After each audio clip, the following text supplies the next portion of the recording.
नमस्कार दोस्तों, कैसे हो। अकबर ने एक बार कहा बीरबल से कि बीरबल ऐसा कुछ लिखो कि जिसे खुशी में पढ़ें तो दुख हो और जिसे दुख में पढ़ें तो खुशी हो।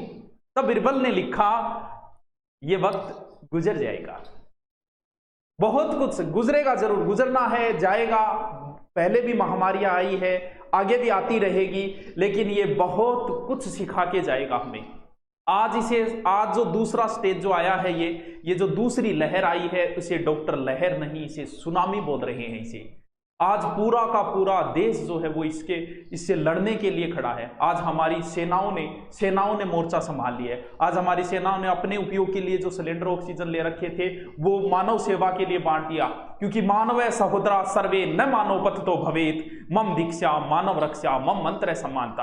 आज पुलिस के जवान जो चप्पे चप्पे पे खड़े हुए, आज उद्योगपतियों ने अपने उद्योग के लिए जो ऑक्सीजन प्लांट बना रखे थे उनमें सिर्फ इसलिए कि मानव सेवा के लिए लगा दिए। आज गुरुद्वारों में जहां लंगरें चला करती थी, उन गुरुद्वारों में लंगर के साथ ऑक्सीजन लंगर भी प्रारंभ हो गए। वो ले जाओ, जिसे चाहिए आवश्यकता उसे ले जाओ। आर्मी के जो रिटायर्ड डॉक्टर थे वो सारे रिटायर्ड डॉक्टर वापस आ गए और मानव की सेवा के अंदर लग गए हैं। बहुत कुछ सिखा के जाएगा ये वक्त हमें। लोगों ने अपना खाना पीना छोड़ के और इसी काम में लगे हुए हैं पूरी की पूरी। हम पूरा देश इस लड़ाई के अंदर खड़ा है। यहां तक कि हमारे जो राष्ट्र है, हमारे पड़ोसी राष्ट्र हो या फिर जिनसे हमारे अच्छे संपर्क हो, उन्होंने हमारी सहायता के लिए आगे आए हैं। लेकिन इस बीच में कुछ ऐसी खबरें आती है कि जिन्हें पढ़ के बहुत बुरा लगता है, लेकिन मानव सेवा की जब पढ़ते हैं सूचनाएं तो उन्हें पढ़ के और भी आनंद आता है। मैं सुबह एक खबर पढ़ी है और पढ़ के इतना अच्छा लगा, ऐसा लगा कि ये वो भारत है जो हम किताबों में पढ़ते हैं। मैं नारायण भाऊराव को प्रणाम करता हूं, उनको भगवान उन्हें अपने चरणों में जगह दे। देखिए उन्होंने क्या कहा। ऐसे लोग, तब लगता है कि ये देश जो है, इस देश में कभी दानवीर कर्ण भी हुए होंगे और इस देश में कभी भामाशाह भी हुए होंगे। जब ऐसे लोगों को देखते हैं तब लगता है, लेकिन बीच में जब खबरें सुनते हैं बड़ा अफसोस होता है। इसके बीच में हमने हिंदू मुसलमान बना दिया इस चीज को, इसे हम कांग्रेस बीजेपी बना के छोड़ दिया। इसे हमने कालाबाजारी शुरू कर दी। हमने दुकानों वाले कालाबाजारी के लगे हुए हैं और सिलेंडरों की। अरे कुछ लोगों ने तो सिलेंडर एडवांस है, जिनकी अच्छी चलती है, जिनके पास पैसे हैं, उन्होंने सिलेंडर जो है बिना जरूरत लेके रख दिए। बोल भी जरूरत पड़ सकती है। अरे जरूरत तो हो सकता है कफन की भी पड़ जाए, वो भी ले लो। बांसड़े की भी जरूरत पड़ सकती है, लठ की भी जरूरत पड़ सकती है। 3 ले आओ, 3 बहुत है, 2 साइड में लगे, एक को काट के आगे पीछे लगे, उसकी भी जरूरत पड़ सकती है। मतलब पहले ही, अरे एक सिलेंडर अगर तुमने कालाबाजारी में रख भी लिया तो क्या कर लोगे। एक सिलेंडर 2 घंटे 3 घंटे 5 घंटे दिखाएगा। कम से कम जो बीमार है उनके लिए तो छोड़ दो। इनके लिए जो कालाबाजारी में लगे हुए हैं, एक कहानी छोटी सी। कच्छ के अंदर जो भूकंप आया था, उस भूकंप के अंदर मलबा सारा दब गया था। तब जो सेना के जवान लगे हुए थे, तब कहते हैं कि घर के पास में एक बुजुर्ग बैठा था, रो रहा था वो। तो सेना के जवानों ने वहां से जैसे ही मलबा हटाया तो वहां से एक उसकी पुत्रवधू, बुजुर्ग की पुत्रवधू को निकाला। वो मर चुकी थी, उसने गहने पहन रखे थे, वो सारे के सारे गहने निकाल के बुजुर्ग को दिए। उसने कहा कि मुझे नहीं रखना। तो बोले भी रख लो आपके गहने। बोल नहीं, मुझे गहना नहीं रखना है, आप ले जाओ इसे। तब उस बुजुर्ग ने कहा कि जब मोरवी डैम टूटा था उस समय लोगों के गहने जो है मैंने तोड़ तोड़ के लाया था, ये वही गहने हैं जो इसने पहन रखे हैं, मुझे नहीं रखना इनको।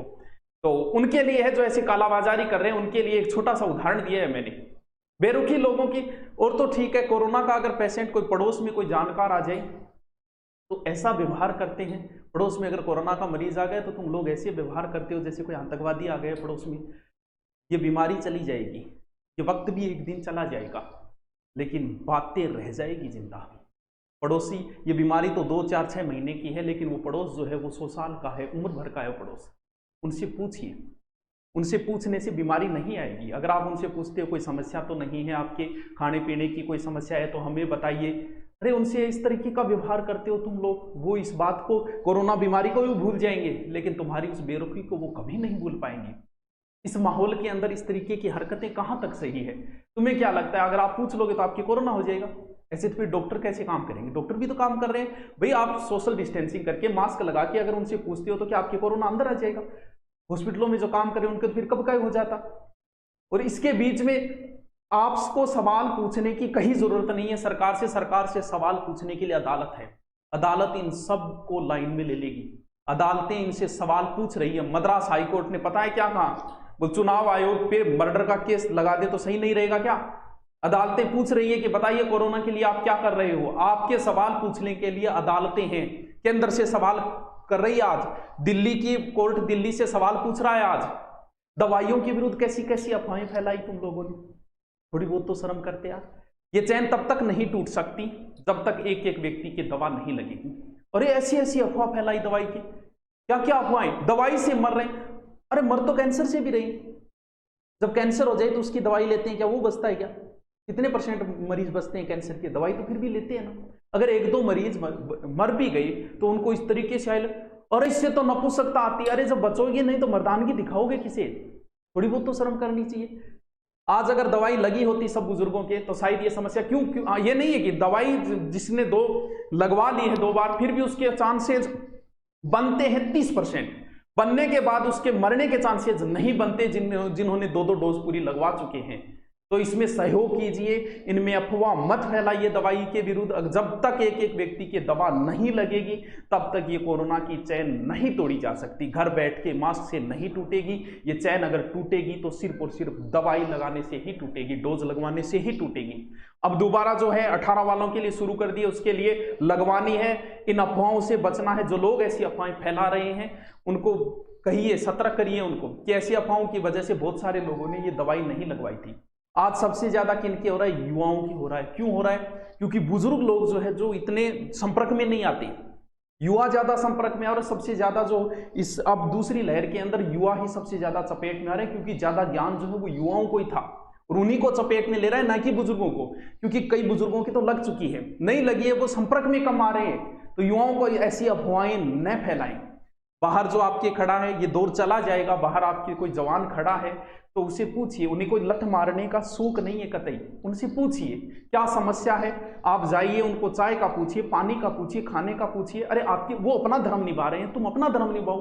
पीछे जब 10-15 दिन पहले मेरे सेंटर के अंदर आए थे, चालान भी काट के गए, कोई बात नहीं, वो उनका काम था, वो उनका धर्म था। मेरा धर्म यह था कि मैं उनसे चाय पानी, मैंने उनको बिठाया जबरदस्ती 10 मिनट तक। वो बोले नहीं जी हमें और जगह जाना है। वो नहीं, चाय पी के आपको जाना ही होगा। अरे आप अपना धर्म निभाइए ना, आप चाय लेके जाइए। आपको लठ मारेंगे को नहीं मारेंगे, वो आपका धर्म है। ये दौर चला जाएगा, 2-4 महीने की बात है, सब कुछ सही हो जाएगा।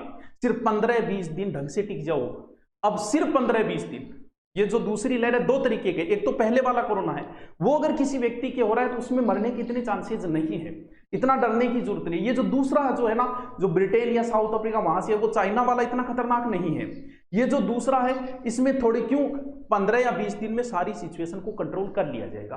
अचानक से हमें जरूरत पड़ गई ऑक्सीजन की, भाई अचानक से इतनी मांग बढ़ गई तो हम कहां से पूरा करें। लेकिन अब प्लांट लग रहे हैं, पड़ोसी देश हमारी सहायताएं कर रहे हैं, विभिन्न मित्र राष्ट्र हमारी सहायताएं करें। 15 या 20 दिन, अधिकतम 4 या 5 दिनों बाद हो सकता है पूरा ऑक्सीजन की समस्या का समाधान हो भी जाएगा।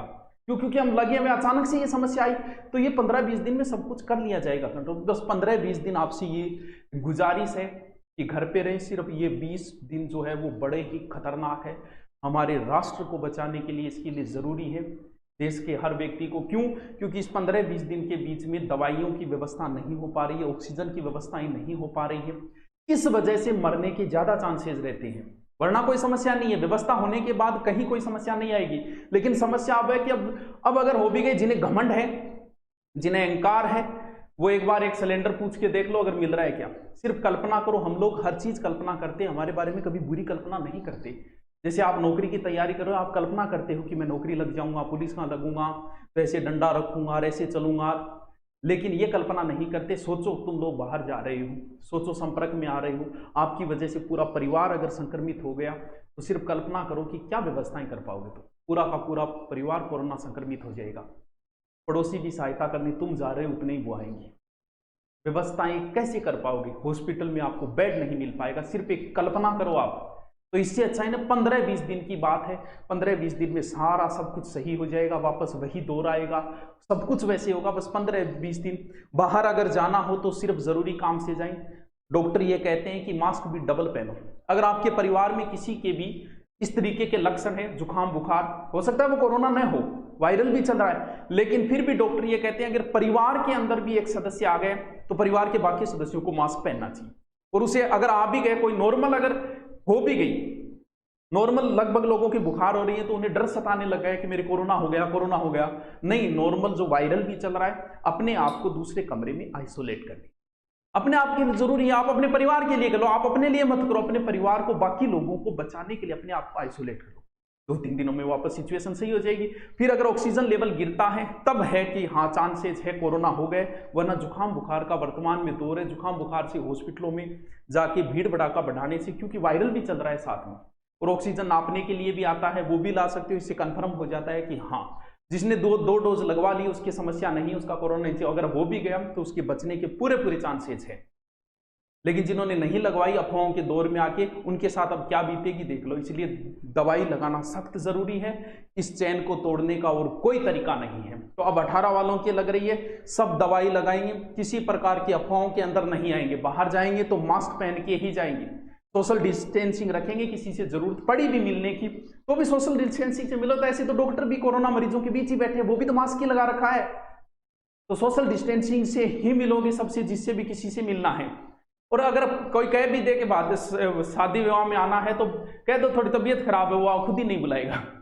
तो थोड़ा सा ध्यान रखें। सिर्फ 15-20 दिन रिक्वेस्ट है, थोड़ा मानव सेवा का अपनी ओर से जितना कर सकते हो उतना करो। लेकिन ये दौर गुजर जाएगा और कुछ बातें रह जाएगी।